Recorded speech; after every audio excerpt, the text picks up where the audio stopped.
হয় নিশ্চয়কৈ আজি হৈছে পবিত্ৰ ঈদ উল ফিতৰ আৰু আমি এনিবাৰ 24 জৰিয়তে সমগ্ৰ ৰাজ্যবাসীক জনাইছোঁ ঈদ উল ফিতৰৰ শুভেচ্ছা আৰু মই বৰ্তমান উপস্থিত আছোঁ কলিয়াবৰৰ 3 নং বৰগুলি আঞ্চলিক ঈদগাহ ময়দানত মোৰ সহযোগী প্ৰথমতে ইয়াৰ কিছু সামগ্ৰিক পৰিৱেশ দেখুৱাবলৈ মই অনুৰোধ কৰিম ইয়াৰ হৈছে ৰাজ্যৰ ভিন্ন প্ৰান্তৰ সমান্তৰালভাৱে কলিয়াবৰতো দেখা গৈছে যে এনেদৰে সমূহীয়া নামাজত ভাগ ল'বলৈ এনেদৰে আহিছে সকলোৱে আৰু দেখা গৈছে যে ৰাতিপুৱাৰ পৰা এই যি পবিত্ৰ ঈদ উল ফিতৰ ঈদ উল ফিতৰ ৰাতিপুৱাৰ পৰা কিন্তু ৰাজ্যত এক উচ্চমুখৰ পৰিৱেশ বিৰাজ কৰিছে ইয়াৰ সমান্তৰালভাৱে কলিয়াবৰতো একে দৃশ্য দেখা পৰিলক্ষিত হৈছে তেওঁলোকে এনেদৰে সমূহীয়া যি নামাজ আদায় এই সমূহীয়া নামাজত তেওঁলোকে অংশগ্ৰহণ কৰিবলৈ বাবে এনেদৰে একত্ৰিত হৈছে সকলোৱে আৰু সকলোৱে এনেদৰে দেখা গৈছে যে শান্তি সম্প্ৰীতি সকলোৱে এনেদৰে কামনা কৰা দেখা গৈছে আৰু সকলোৱে এনেদৰে ৰাতিপুৱাৰ পৰা তেওঁলোকে নামাজ আদি কৰিবলৈ তেওঁলোকে এনেদৰে আহি ভিৰ কৰা পৰিলক্ষিত হৈছে হয় কমিটিৰ বিষয়ববী আছে আমি তেওঁলোকৰ লগত কিছু কথা জানিবলৈ চেষ্টা কৰিম যদি সম্ভৱ হয় তেওঁলোকে আজি পবিত্ৰ ঈদ উল ফিতৰ আৰু আপোনালোকে দেখা গৈছে নামাজত অংশগ্ৰহণ কৰিছে কি ক'ব প্ৰথম অৱস্থাত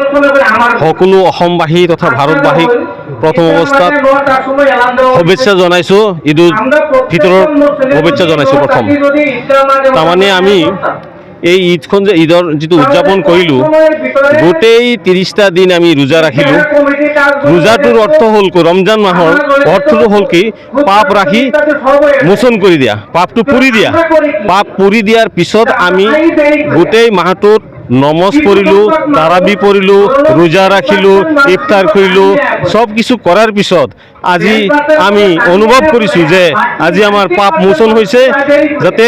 ঈশ্বৰ আল্লাই আমাক ক্ষমা কৰিছে সেইটো কাৰণে আমাৰ বিশেষকৈ আমাৰ সুখৰ দিন খুচিৰ দিন এই কাৰণে আমি গোটেই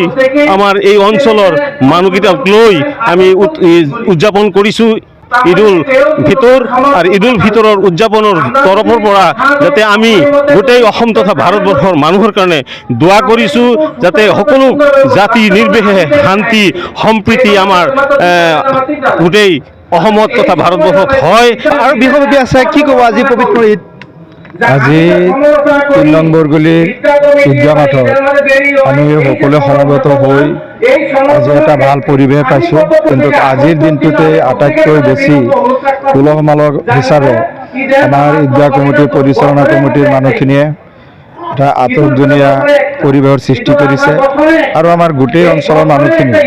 ইয়াত আনন্দ উপভোগ কৰিছে আৰু আমি আশা ৰাখিছোঁ আজি নামাজৰ পিছত ইয়াত গোটেই ভাৰতবৰ্ষত বসবাস কৰা যিমান সম্প্ৰদায়ৰ মানুহ আছে সকলোৰে কাৰণে আমি দোৱা কৰিম যাতে আমাৰ সকলোৰে মাজত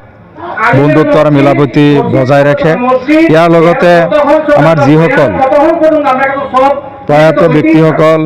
মৃত ব্যক্তিসকলৰ আমাৰ কাৰণে যিখিনি কৰি থৈ গৈছে আমি তাৰ কাৰণে তেখেতসকলৰ প্ৰতি আমি আন্তৰিক শুভেচ্ছা যাচিছোঁ আৰু তেখেতসকলৰ ব্যস্ত কামনা কৰিছোঁ আজি ইয়াত যিখিনি মানুহ সমবেত হৈছে তাৰ ভিতৰত যিসকল যুৱক বন্ধুসকলে আজি দিনে ৰাতি একাকাৰ কৰি ইয়াত এটা ভাল পৰিৱেশৰ সৃষ্টি কৰিছে তাৰ কাৰণে আমি সকলোকে আন্তৰিক ধন্যবাদ যাচিছোঁ আৰু লোক আছে আমি তেওঁৰ পৰা কিছু মন্তব্য ল'বলৈ যত্ন কৰিম কি ক'ব আজি পবিত্ৰ ঈদৰ এনেদৰে নামাজ কি ক'ব হয় একমাহ ৰোজা ৰখাৰ অন্তত আজি আমাৰ পবিত্ৰ ঈদ উদযাপন কৰিছে ইতিমধ্যে আমি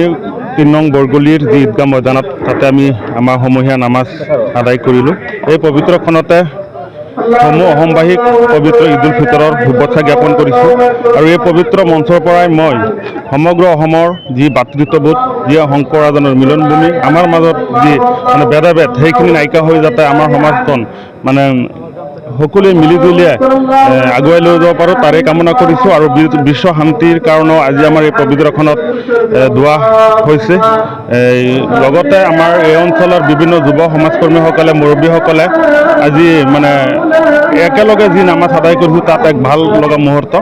পুনৰাই আপোনালোকৰ জৰিয়তে সমূহ অসমবাসীক মই পবিত্ৰ ঈদ উল ফিতৰৰ শুভেচ্ছা জ্ঞাপন কৰিছোঁ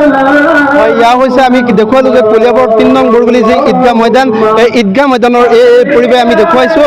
মাহজোৰা তেওঁলোকে পবিত্ৰ ৰমজানৰ ৰোজা ৰাখি এইদৰে আজি কিন্তু এই পবিত্ৰ ঈদ উল ফিতৰ উদযাপিত কৰিছে আৰু আমি এনিবাৰ 24 জৰিয়তে ইয়াৰ সামগ্ৰিক পৰিৱেশ দেখুৱাবলৈ চেষ্টা কৰিছোঁ।